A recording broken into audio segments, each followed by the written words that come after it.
새해 들어서 첫 법회 중 7회죠. 이런 자리를 마련해 주어서 선생님들께 두루 고마운 인사를 드립니다. 제가 오늘 시간이 넉넉하지 않은 편이니까 바로 본론으로 들어가죠. 그래서 우리가 이 대선 경전들을 우리가 공부를 하게 되는데요. 환경으로부터 시작해서 반야나 반야구 경전이라든지 법화 경전을 이렇게 금강경을 비롯해서 법화경을 오늘 공부하게 되는데 이 대선 경전이라는 것이 결국은 큰 수레단 말이에요. 그렇잖아요, 그죠? 아주 큰 수레예요. 수레가 크려면 크게 사람들을 많이 태우려면 여태까지는 우리가 그 전에 대선 불교 이전의 불교들은 어떠냐 하니까 우리가 탈 것으로 따지고 아주 승용차를 자기가 운전해 가는 거죠. 승용차를 운전해서 우리 부산에서 출발했을 때 대전쯤 가는 것이었다라고 생각할 수 있을 거예요. 그런데 부처님께서 대선 불교의 어떤 가르침들을 펼칠 때는 어떤 거냐니까 훨씬 더 많은 모든 중생들이 삼라만상에 있는 모든 존재하는 중생들이 다 탈 것을 같이 타고 어디로 가야 돼요? 아제아제 바라아제죠, 그죠? 다 같이 건너야 돼요. 건너서 우리가 어떤 성불로 길로 가는 한 가지의 방법만 이렇게 가르쳐 줬어요. 그래서 우리가 대중교통으로 따지면 고속버스라든지 KTX를 타고 부산에서 어디로 가는 거예요? 서울로 가게끔 이렇게 만들어 줬어요. 그게 궁극의 길이다라는 거예요. 그래서 우리가 그냥 소승불교라고 하지만 그래서 잘못된 사실 말이고 상자도 불교예요. 그 상자불교들은 어떠냐 하니까 자기 자신의 어떤 깨우침과 아란의 경지를 갖는 것인데 대성의 가르침은 그렇지 않습니다. 그래서 그 경전의 내용이 좀 어떻겠습니까? 대중적이겠죠. 아무래도 좀 쉬워요. 쉬운데 그 중에서 특별히 어려운 것도 있겠죠, 그죠? 맨 처음에 부처님께서 설하신 이거 대선 경전이 하경이지 않습니까? 하경이다 보니까 사람들이 그걸 듣고는 어땠습니까? 그냥 너무 수준이 높으니까 나하고는 전혀 거리가 있는 세계다 이렇게 느끼죠. 그래서 부처님께서 여러 방편들을 설하셔가지고 대중 다수의 사람들을 다 성불의 길로 안내하게 돼요. 바로 그 대표적인 경전이 뭐다 말이에요. 두 가지가 있는데 하나는 정토경, 정토삼부경이고 아미타 부처님 있죠. 그 경전 하나이고 그 다음이 바로 법화경이에요. 그래서 오늘이 우리가 법화경인데 이 경전들은 우리가 두껍잖아요, 그죠? 7권으로 된 거예요. 우리가 지금 읽는 법화경 7권이거든요. 물론 10권짜리도 있고 그렇지만 7권인데 우리 하경은 몇 권이라 그러죠? 80권이다 그래요, 그죠? 또 책으로 따져버리면 우리가 8만 대장경이 한 얼마냐 하면 6,000권 정도 돼요. 우리가 건으로 다 있을 때. 그걸 부처님께서 한 40년 또는 49년 동안 이 설하신 것들을 다 모았을 때 그걸 8만 대장경이라고 그러잖아요. 그게 건으로 따지면 하경이 80권이라 하듯이 그 건으로 따졌을 때는 6,000권 이렇게 돼요. 그럼 한 권이 오늘날 우리가 보는 책 있잖아요. 그 책 굉장히 궁금한 거예요. 도대체 이 권이라는 것이 우리가 오늘날 보는 이 책의 하고 책의 그 권수와 같은가? 그거하고는 좀 달라요. 오히려 한 권에 한 몇 페이지 정도가 되느냐 하면 100페이지? 길면 100페이지, 짧으면 50페이지가라는 돼요. 그러니까 우리가 80권 하경이라고 그려버리면 페이지로 오늘날 보는 책 페이지 있잖아요. 그걸 따지면 어찌 되나요? 50페이지로 따져보면 80권이니까 4,000페이지가 되겠죠. 그죠? 4,000페이지.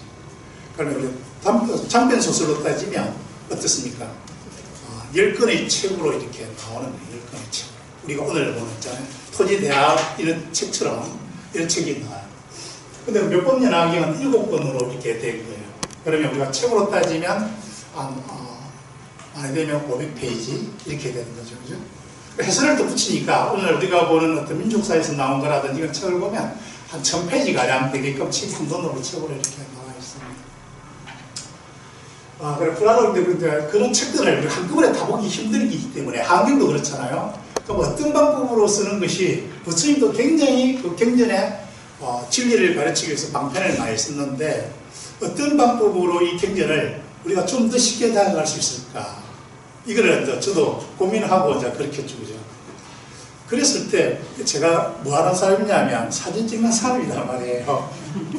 그래서 사진을 많이 찍었어요. 불화도 찍고 벽화도 찍고 단청도 찍고 막 건축도 찍었다 이 말이에요.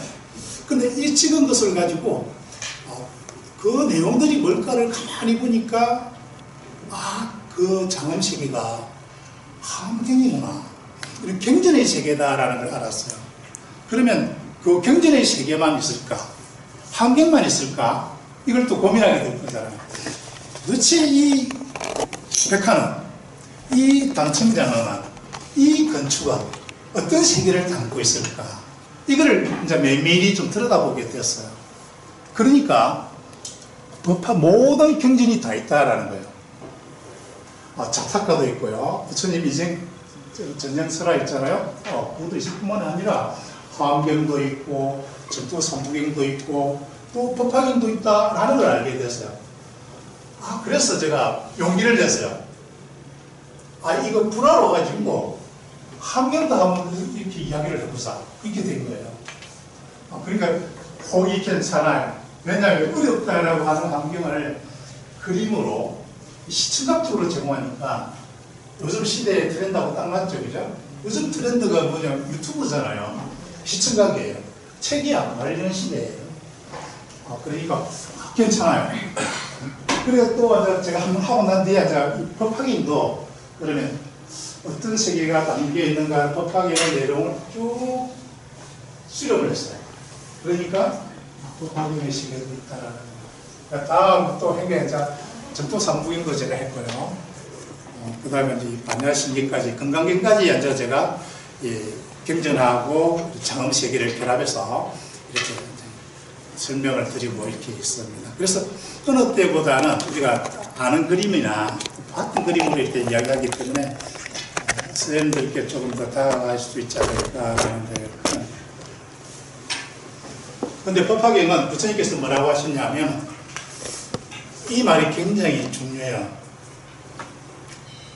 이 법화경을 부처님께서 계속 신신당부를 처음부터 끝까지 하고 있는 게 뭐냐니까 이 경전을 믿어라 하는 거예요. 이 경전을 믿어라. 그래서 어떤 경전보다도 화엄경이나 금강경이라든지 유마경 우리가 쭉 보면 말이에요. 굉장히 치열한 논서 형태로 막 되어 있어요. 파고들어요. 완전히 해체를 시켜버린단 말입니다. 모든 대상들을 해체를 시켜서 그 해체를 한다라는 것은 오늘 서양과학하고 비슷하죠, 그죠? 파고드는 거예요. 제가 여기 있어요. 제가 여기 있는데 나를 네가 누구냐? 우리가 누구냐? 이 존재라는 건 누구냐? 라고 물을 거 아니에요. 우리가 궁극적으로 철학하는 게 그거죠? 두 가지로 우리는 항상 인간은 물어요. 내가 누구냐? 첫 번째죠. 두 번째는 내가 바라보는 세계는 무엇이냐라는 거죠. 이거 두 개가 주관과 객관을 이것을 묻고 답하는 게 곧 철학이다 말이에요. 그렇죠? 존재론과 인식론이에요. 나가 누구냐 존재론이고 세계를 인식하는 것이 바로 인식론적 철학이에요. 그 두 가지 방법들이 항상 철학적 사고고 종교적 문제예요. 근데 내가 누구냐라는 것을 서양 철학이든 불교든 고민하는 바는 뭐냐니까 해체를 시켜버려요. 그죠? 내가 누구냐? 쪼개요. 잘게 쪼개니까 세포까지 나와, 세포. 그죠? 세포 파고들니까 세포와 세포 사이는 텅 비어 있어요. 그래서 존재도 공이구나 라는 게 현대과학에서도 나오죠. 그죠? 그 시적으로 가면은 또 어떠냐면 모든 존재는 관계한다는 연기법이 나오죠. 그러니까 공과 연기법의 세계가 모든 만유의 법칙이에요. 오늘 현대과학이 고민하고 있는 모든 과학이 최종적으로 지금 고민하고 있는 바가 만유를 설명할 수 있는 이론을 만드는 거예요. 그게 바로 통일장 이론이거든요. 이 거시의 세계와 미시의 세계를 다 아우를 수 있는 질기가 없는가. 그죠? 미시의 세계는 양자역학이라는 게 있어요. 거시의 세계는 뭐 중력장 이론이나 자기장 이론이 있어요. 그런데 이것 두 개를 통합하는 이론은 없어요. 그게 현대과학이 고민하고 아인슈타인이 그 문제를 던지고 그게 아직 해결하지 못하고 있는 이론이에요. 그런데 불교는 벌써 답을 던져놨어요. 왜요? 모든 만유에 통할 수 있는 법칙. 첫 번째는 아까 말했던 공. 그죠? 순양. 우리 공이 순양이죠? 순양. 그 다음 두 번째가 바로 연기법이에요. 이거를 부처님의 사유에서 벌써 깨달음에서 나왔던 거다 이 말이에요. 그거를 우리에게 가르친 게 바로 부처님의 가르침이고 그걸 우리가 불교라고 부르는 거죠. 불교. 그래서 이제 이 묘법연화경이라는 아까 신학의 답했잖아요. 모든 다른 경전들은 어떠냐 하니까 철학적인 경전이에요. 쪼개는 것들이 많은데 신앙적인 믿어라 이런 거는 우리가 어떻습니까? 기독교에서 하는 방식 아니야 이거? 그죠? 그렇잖아요. 뭐 애수천당, 그죠? 불신 지옥 뭐 이렇게 하잖아요. 안 믿으면 지옥 간다 이거잖아요. 그런데 우리가 불교에도 믿어라 이렇게 선언적으로 한다 이 말이야. 그게 경전이 두 가지가 있어요. 첫 번째가 바로 무량수경이에요. 나무아미탑을 해라. 나무아미탑을 하면 다 되게 돼 있어요. 그죠? 모든 부처님이 가르침이 안 되면 뭐 하면 돼요? 육자 진언이 육자 6개예요. 그것도 나무아미탑을 위대한 진언이에요. 나무아미탑 기죠. 그죠? 그것도 모든 부처님이 가르친 거예요. 모든 부처님이 혼념하는 것이다 라고 우리는 분명히 아미타경과 무량수경에서 말하고 있습니다. 모든 부처님이 혼념하시는 경 그와 똑같이 믿으라. 부처님의 말씀을 믿고 이 경전을 수지, 독송, 그리고 설법, 서사, 법문을 듣는 수의, 더불어 기뻐하는 마음을 가져. 이거를 끊임없이 가르치는 경전, 그게 누구예요? 바로 법화경. 그래서 법화경과 우리 점토삼부경은 신앙적인 성격이 강하다라는 거거든요. 그러니까 이거는 어떤 수행자들은 부처님을 비롯해가지고 성문가, 영각들은 어떠냐면 긴 시간 동안 수행을 해야 돼요, 안 해야 돼요? 해야 되죠. 고행을 거쳐야 되고 이런 참선을 거쳐야 되고 해야 되는데 이 두 경전은 이상해요. 전혀 다른 방법으로 우리에게 성불의 길로 안내하거든요. 그죠? 전혀 다른 길을 제시하고 있어요. 그게 뭐냐 하니까 믿고 부처님 말씀을 믿고 이 경전을 수지 독송해서 이거를 연부를 하거나 또는 기뻐해라. 그러면 성불을 하는 것이다. 이렇게 가르치고 있단 말이에요. 그러니까 이건 큰 술에 맞아요, 맞아요? 맞아요. 모두 다 성불할 수 있죠. 근데 그 전에 경전들은 어떠냐니까 악인은 안 돼요. 오역질을 지은 사람은 열애, 제외예요. 그죠? 어머니를 해친 사람, 아버지를 죽인 사람, 그죠? 그리고 아라한을 살해한 사람들, 부처님 몸에 상처를 낸 자, 성단의 분열을 일으키는 사람, 이런 사람들은 제외, 딱 이래 됐단 말이에요. 그런데 감무량수경에 딱 가보면 그분들도 포함해서 하품하생에 딱 넣게 돼 있어요. 그렇죠? 또 이 법화경에 또 가도록 어떻습니까? 법화경을 듣고 또는 법화경을 설하는 자리에 참석해도 그 말을 듣고 기뻐해도 이미 성불하였느니라 이리 되고 있단 말이에요. 그 말이 경전이 참이라면 오늘 우리가 이 법화경을 같이 설하고 이 이야기를 진심으로 내가 듣고 법화경의 가르침을 내가 기쁘게 생각한다면 나는 어떤 위치가 됐단 말이에요. 벌써 성불하는 것입니다. 부처님께서 분명히 그때 수의공덕품에 우리가 보면 수의공덕품의 제18품이죠. 그죠? 수의공덕품에 보면 이렇게 되어 있습니다.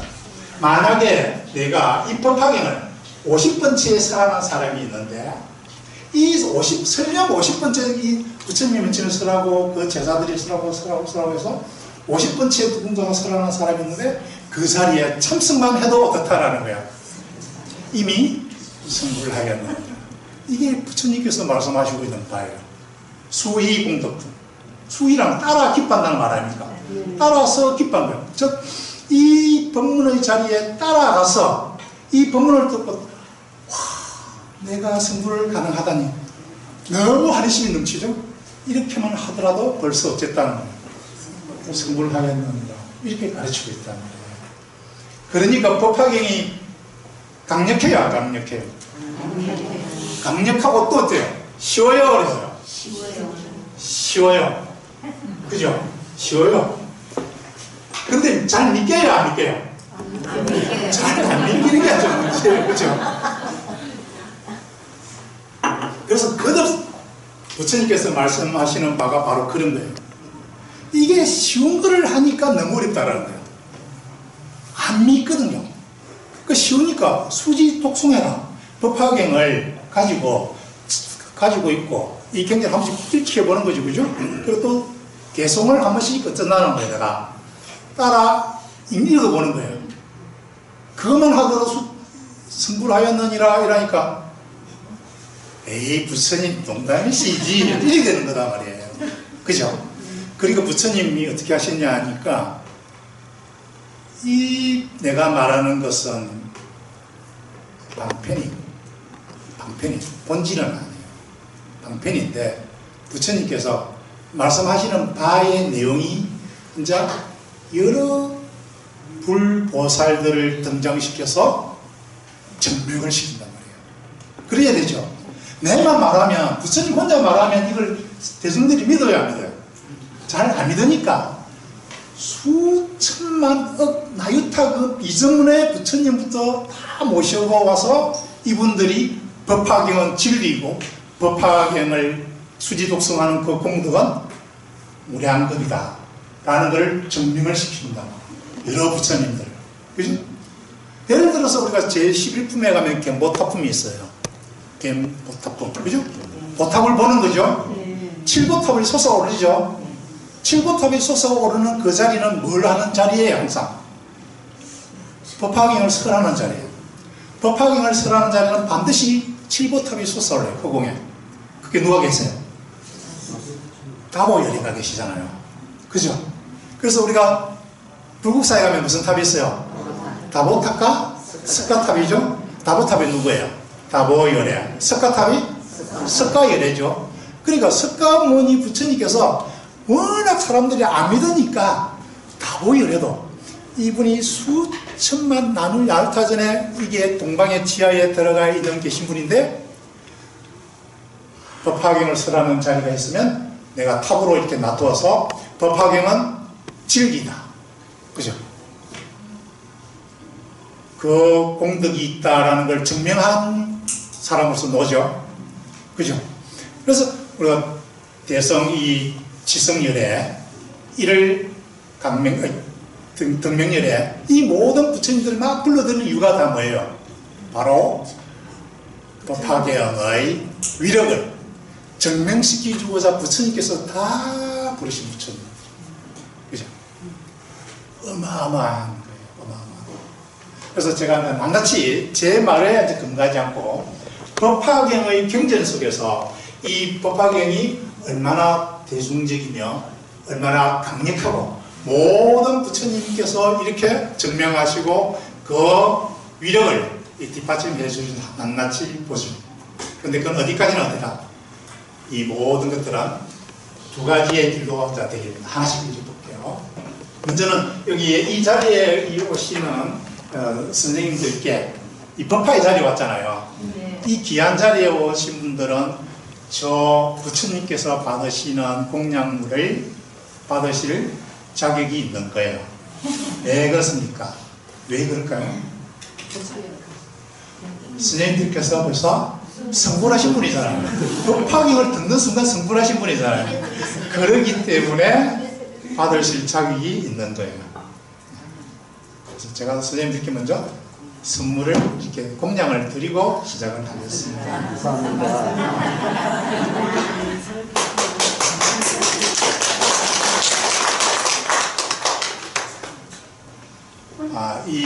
지금 이 부분은 백화인데요. 우리나라에서 가장 오래된 구불 백화예요. 부처님 뒤에 있는 백화를 우리가 뭐라 그래요? 부처님 뒤에 있는 백화니까 구불부라는 구불부라라고 그러겠죠? 백화는 구불 백화라고 그러겠죠? 근데 이 백화의 장면 어디냐면 안동에 공정사 있죠? 공정사 대웅전에 있는 딱 부처님 뒤에 벽 있죠? 벽에 그려져 있는 백화예요. 근데 지금은 우리가 가도 볼 수가 없어요. 이걸 떼냈거든요. 1997년에 원래 이게는 부처님 우리가 뒤에 가보면 공정사에 가면 대웅전에 가면 부처님 뒤에 있죠. 바로 불화가 가려져 있어요. 내가 영산 해상도거든요. 그 불화 뒤편에 이 벽화가 가려져 있었어요. 그래서 우리가 계속 제 같은 사진 찍는 사람들은 이 뒤에 불화 뒤를 살짝 헤집어가지고 벽화가 그려져 있다는 걸 다 알고 있었어요. 그런데 97년에 이거를 구불 불화 있잖아요. 이 불화가 오래돼가지고 다시 채색을 조금 입혔거든요. 떼내야 되잖아요. 탁 떼내는 순간 어찌 됐겠어요? 이 백화가 드러났겠죠? 다 드러난 거예요. 네. 이게 1435년경에 그려졌다라는 거예요. 지금으로부터 600년 된 거죠. 우리나라 가장 오래된 이 백화인데 이 백화를 왜 제가 보여줄까요? 바로 부처님께서 법화경을 설하고 계신 장면이기 때문입니다. 이 영산 해상도라고 그러죠. 석가모니께서 영축산에서 성스러운 진리를 가르침을 펜 걸 그림으로 그린 걸 뭐라 한다고요? 영산 해상도라고 그래요. 영산이 어디예요? 영축산이죠. 우리 통로사 뒤에 무슨 산이죠? 영축산, 그죠? 줄이면 무슨 산이죠? 네, 영산이에요.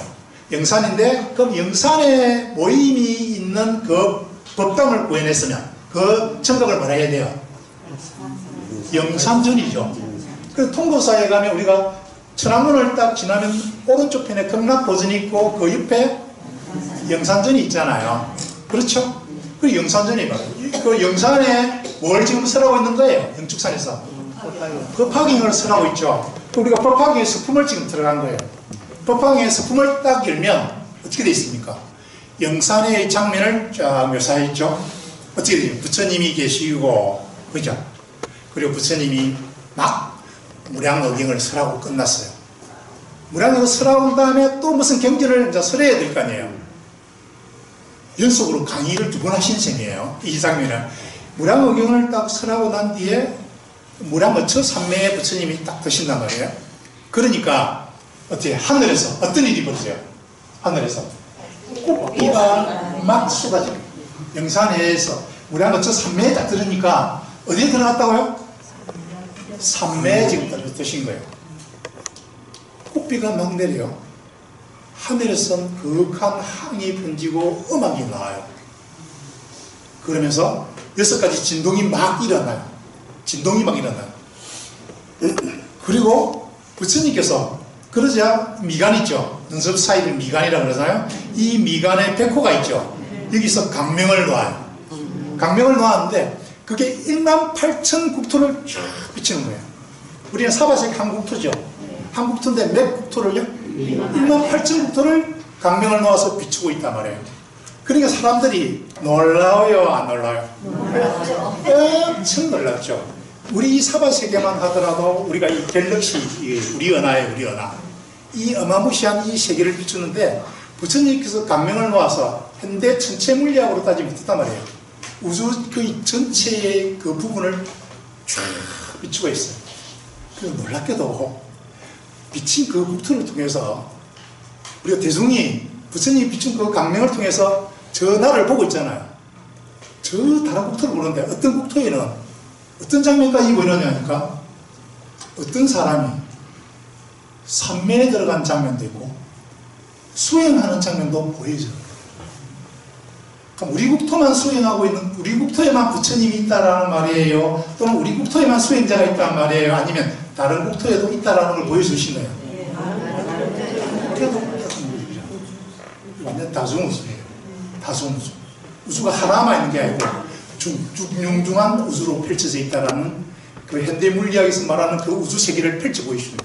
그러니까 이 경이로운 세계가 궁금해하는 거예요. 도대체 무슨 일이 있으려고 이런 현상이 벌어질까 궁금할 거 아니에요. 그래서 이제 사리불과 미륵 보살이 물어보는 부처님 도대체 무슨 일이라고 이렇게 일어납니까? 라고 물어보려는데 부처님이 참여했기 때문에 미륵보살이 고민하죠. 누구에게 물어봐야 되나 이걸.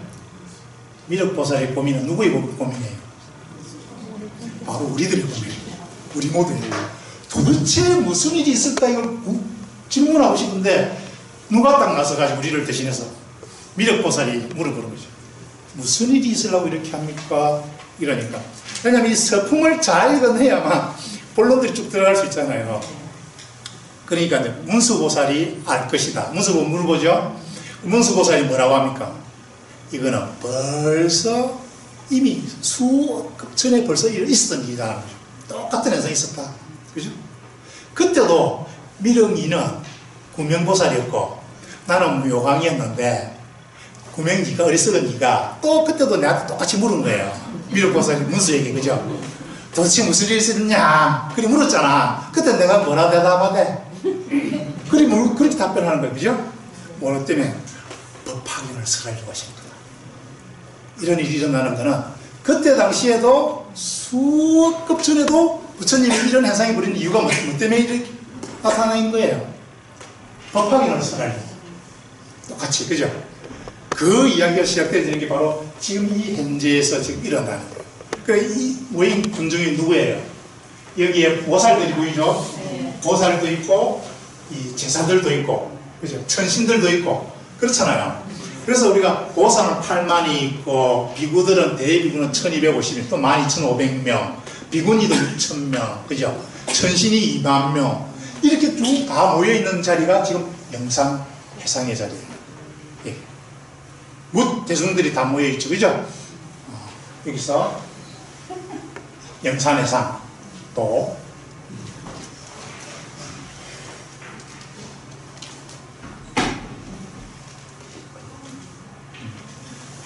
여기가 어디 산이에요? 네? 아, 인도 영축산이에요. 영축산이죠. 여기가 독수리처럼 행상이 생겼어요. 그 독수리 치예요. 신령한 독수리가 머무는 산, 영치산이죠. 388m밖에 안 돼요.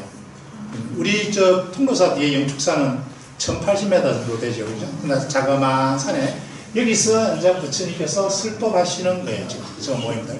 천신들까지 다 내려와가지고 설법을 듣는 거예요. 보살들이죠. 그죠? 아마 문서나 보현쯤 될 거예요. 하늘에 꽃비가 내리고 있죠? 그 스품의 장면 그대로예요. 꽃이 내리고 있어요. 이 꽃의 이름이 뭐냐라고 하면 우리가 뭡니까? 만다라꽃, 마하만다라꽃, 만수사꽃, 마하만수사꽃 이 네 가지 꽃이 막 내린다 이 말이죠. 그죠? 그 꽃을 지금 묘사를 해놨고 있는 거예요. 그리고 하늘에서 또 음악이 울려야 되죠. 그래서 하늘에서 저절로 울리는 악기가 있죠. 악기가 플러기고 있잖아요. 이 플러긴다라는 말은 성률이 울려 퍼진단 말이에요. 그래서 하늘에서 저절로 울리는 악기 이거죠. 음악이죠. 그 말은 이 꽃도 너무 좋아하기 좋아요. 지금 현재는 박물관에 가 있어요.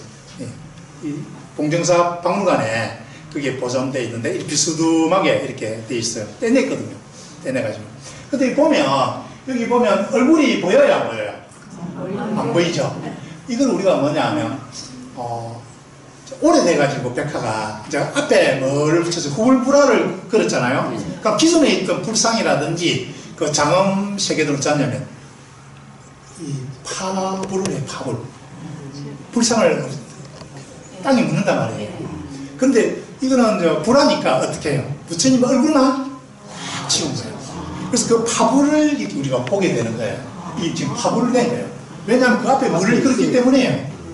불화를 내걸었기 때문에 이제 기존에 있던 백화는 어쨌단 말이에요. 얼굴을 부처님을 다 치운 거예요. 그래서 얼굴이 없어요.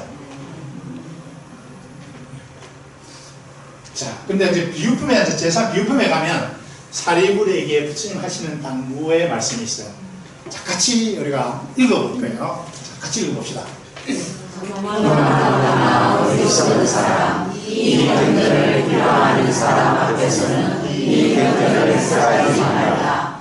중생에게 은민을 지닌 사람, 자비를 실천하는 사람, 부처님의 길로 가려는 사람, 대승의 경전을 구하고 수지독송하려는 사람, 최고의 깨달음을 향하여 나아가려는 그런 사람들 앞에서 이 경전을 써라. 선생님들은 부처님의 길로 가려고 하는 사람들이잖아요. 그러니까 바로 이 경전의 주인들이신 사실은.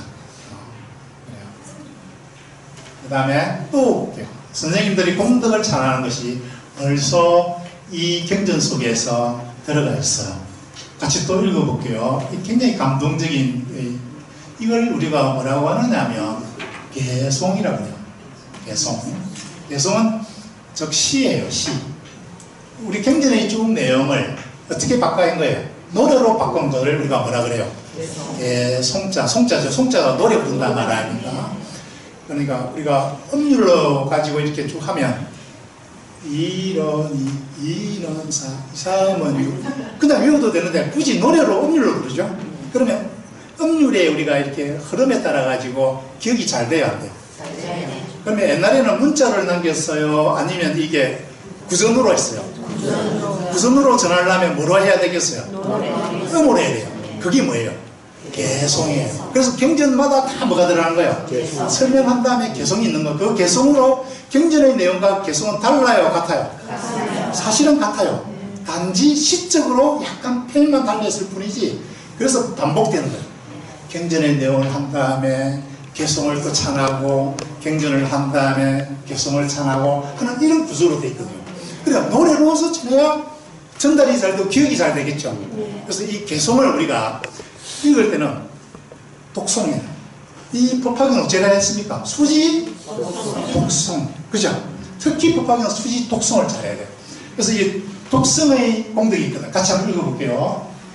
이르리와 순상 천녀들이 이 법화경 법문을 듣기 위해 집을 나와 정사로 간다고 하자. 거기에서 잠깐 법문을 듣거나 남에게 자리를 나눠준다고 하자. 그는 그 옥덕만으로 하늘에 갈 것을 갈 것이며 그 옥덕에 의해 제석천 범천의 자리 절망의 사자를 얻어주시다. 수의 공덕품에서 딱 되어 있어요. 전륜왕이 누군가 알죠? 한 나라의 왕이 된다 이 말이에요. 그러니까. 근데 내가 안 되는데 그 공덕이 반드시 돌아가게 됐어. 언젠가.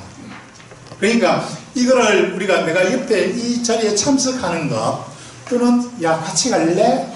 라는 법화경을 설하는 자리에 같이 갈래? 라는 것 그 법화경을 듣고 더불어 기뻐하는 이 자세만으로도 어찌됐다 했습니까? 제석천이나 범천의 자리 전륜왕의 자리를 얻게 된다. 이러니까 안 믿기죠? 믿겨요? 여전히 안 믿죠? 그래서 부처님이 또 다음에 뭐래요? 또 다른 곳에서 얘들아 계속 이 말씀을 하시는 거예요. 워낙 안 믿으니까 에이 설마 그죠? 아직도 그만 갖고 계세요?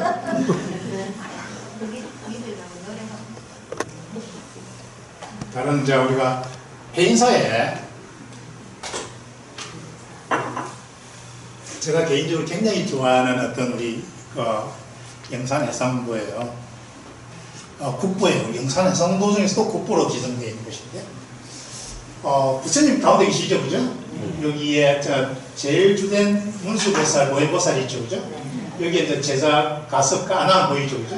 요 뒤에 이제 우리가 아라들이 앉아 있어요. 그리고 보살들이 계시죠? 이 보살만 우리가 8만 보살이 모여들었다 이런 거, 이 자리가. 그럼 이 제자들 보이죠? 제자들 비구, 비구니들 다 보여요. 대아라함들. 이분들이 또 12,500명 또는 1,250명. 그다음에 이게 신중들 보이죠? 천인들.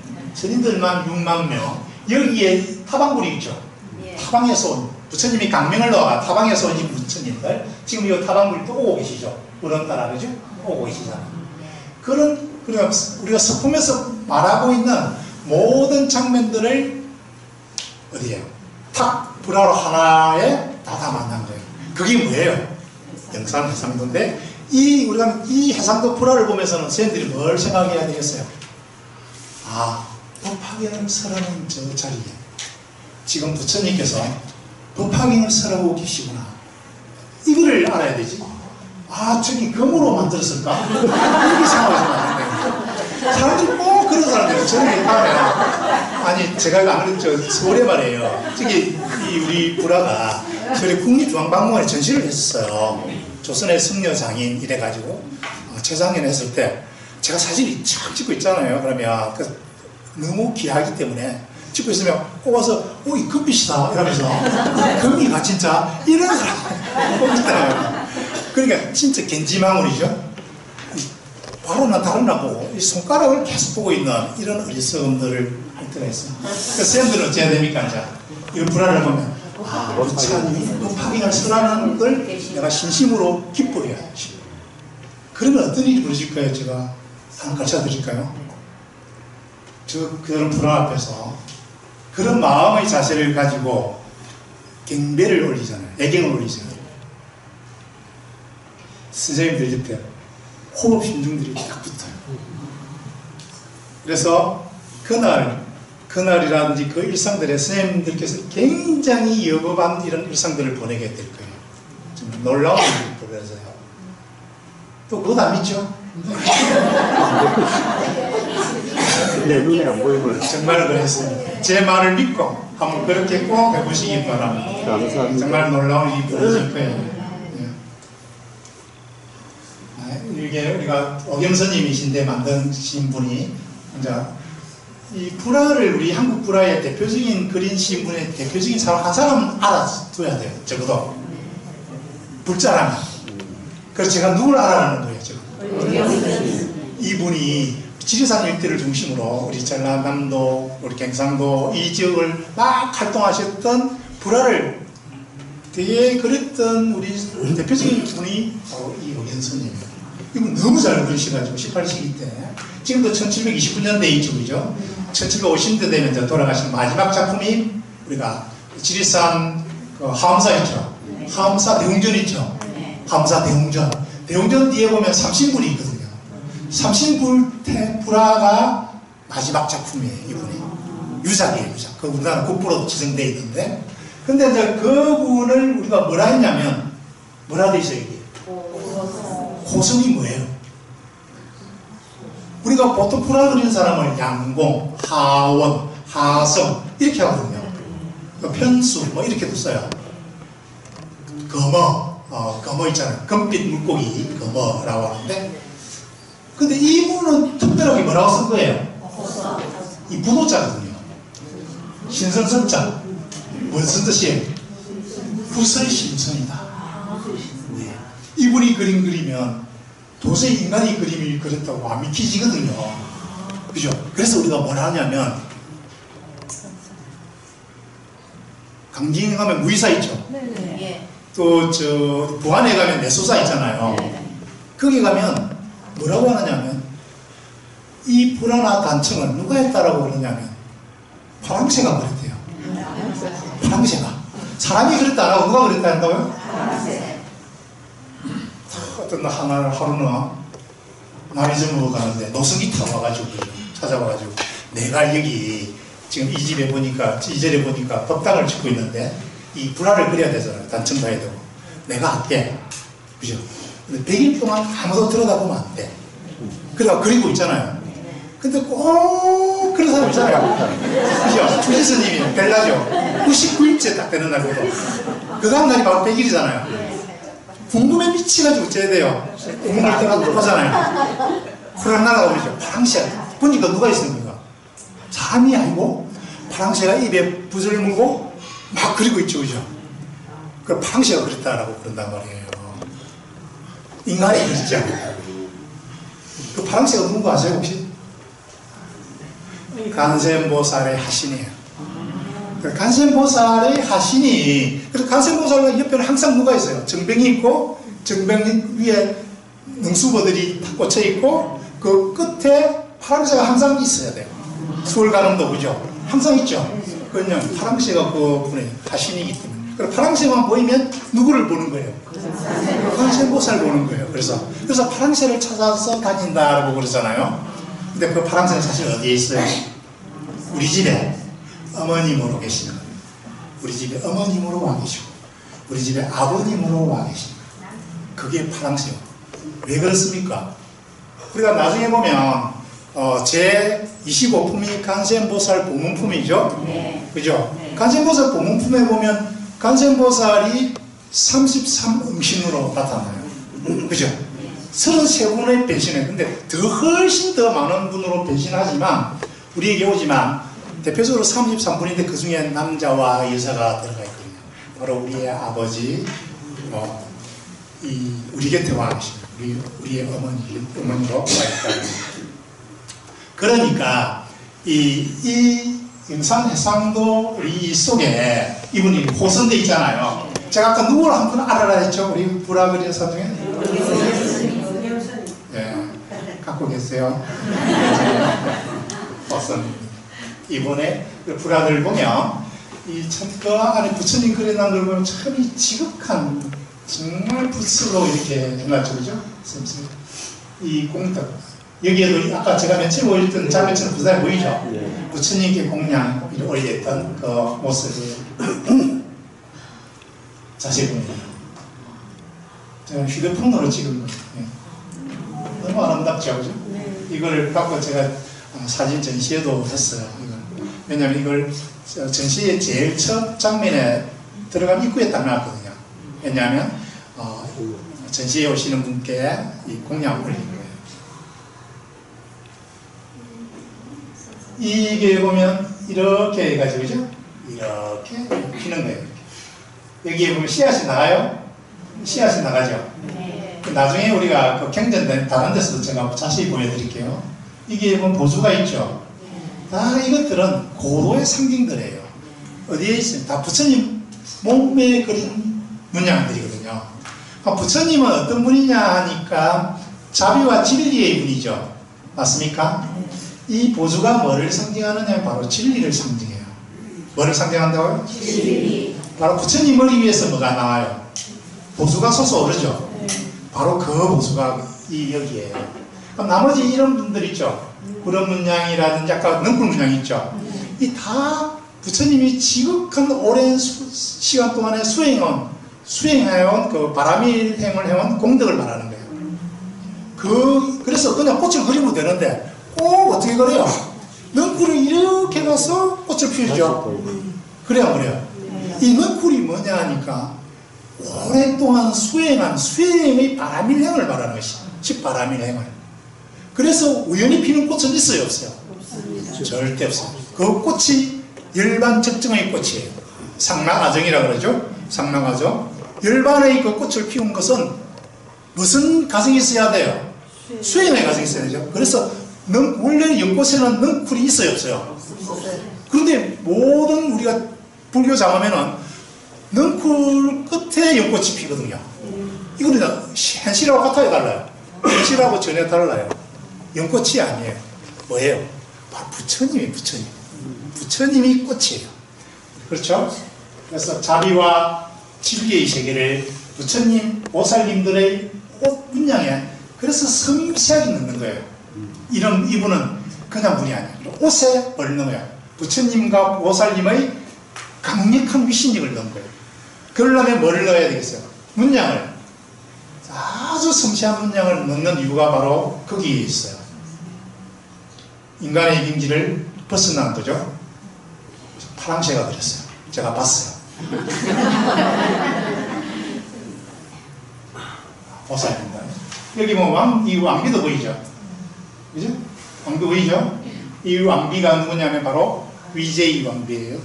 위제이. 그 무량수경의 노적이죠. 위제이. 그 빈비사라 왕의 부인. 왕사성이 있잖아요. 마가더구의 왕.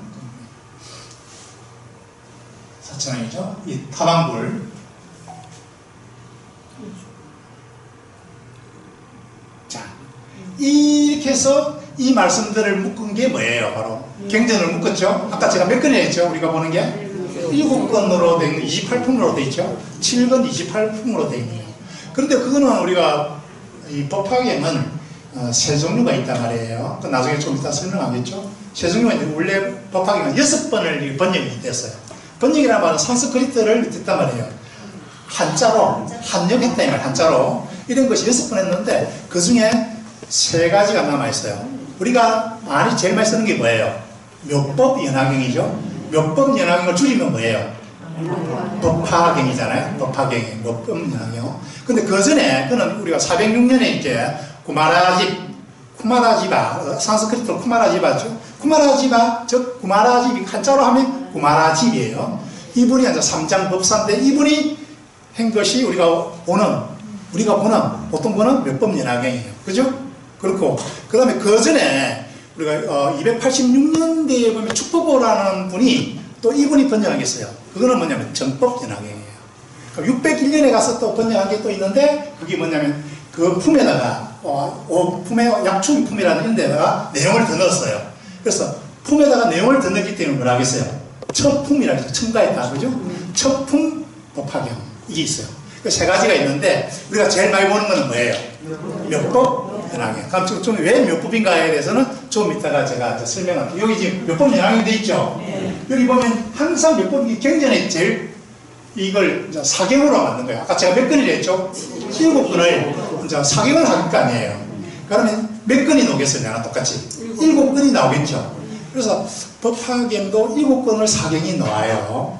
근데 그게 이제 책 표지가 이렇게 된 거예요. 여기 보면 제3, 4, 5, 6 돼 있죠? 1건, 2건, 7건이 없죠. 그죠? 근데 다 똑같아요. 7건짜리인데 이거는 리움 미술관이 삼성에서 갖고 있어요. 일단 국부로 지정된 건데 여기 보면 꽃이 몇 개 있어요. 하나, 둘, 셋, 4개 있죠. 이 경전에 앉아 이 보는 거는 사경도 보면 항상 제목에는 연꽃이 몇 개 올라가요? 4개 올라가요. 항상. 제가 이거 다 봤었다. 모든 거 다 4개로 돼 있다라는 거. 왜냐면 제일 위에 하고 밑에 2개 있고 가운데는 책 제목이 들어간 2개가 사용되어져요. 그 제일 위에 있죠. 여기 보면 이제 나중에 씨앗이 나가요. 원래 이웃권 보면 이렇게 돼 있어요. 여기 지금 이제 쭉 2, 3, 4, 5, 6 돼 있죠. 7까지죠. 여기 1건이에요. 1건. 이 제일 뒷면이 뒷면에는 제목이 없잖아요. 그거 제일 뒷면에 말이에요. 그죠? 펼치면 이제 이렇게 글이 적히는 거예요. 그래서 자세히 보면 이게 제목이죠. 제목 맞아요? 그러니까 묘법연화경 돼 있잖아요. 제3 돼 있죠. 그리고 이제 이게 뒷면이에요. 뒷면이고 이게 요 부분이에요. 요 부분을 확대하면 요거 이렇게 돼요. 여기 보면 연꽃이 피어 있죠. 여기 씨앗이 나가야 안 나가요? 씨앗이 나가죠. 그래서 이렇게 올라가서 이렇게 꽃을 피우는 거예요. 아까 보면 이렇게 돼요. 어떻게 되냐면 여기서부터 들어가요. 여기서부터 이렇게 올라가요. 이렇게 피는 거예요. 그럼 여기 가다가 올라가기 전에 분화해서 다시 돌아가죠. 이렇게 피고 이렇게 올라가죠. 올라가다가 분화해서 이렇게 돌아가 피고 올라가다가 분화해서 이렇게 가고 피고 올라가는 거예요. 마지막에 다 올라가죠. 여기서 이렇게 피는 거예요. 그래서 다 꽃이 연결되어 있어요? 분리되어 있어요? 다 하나로 연결되어 있어요. 분리되어 있는 게 없어요. 모든 부처님은 다 연결되어 있다. 네. 펼치면 이제 부처님 설하는 장면이 나오고 그 대중들이 나온다. 이렇게 되어 있습니다. 항상. 어떻게 이제 경전이 펼쳐진 거 알겠죠? 표지가 있고 넘기면 제목이 이걸 뭐라면 우리가 변상도라. 뭘 한다고요? 칠판에서 해야 되나요?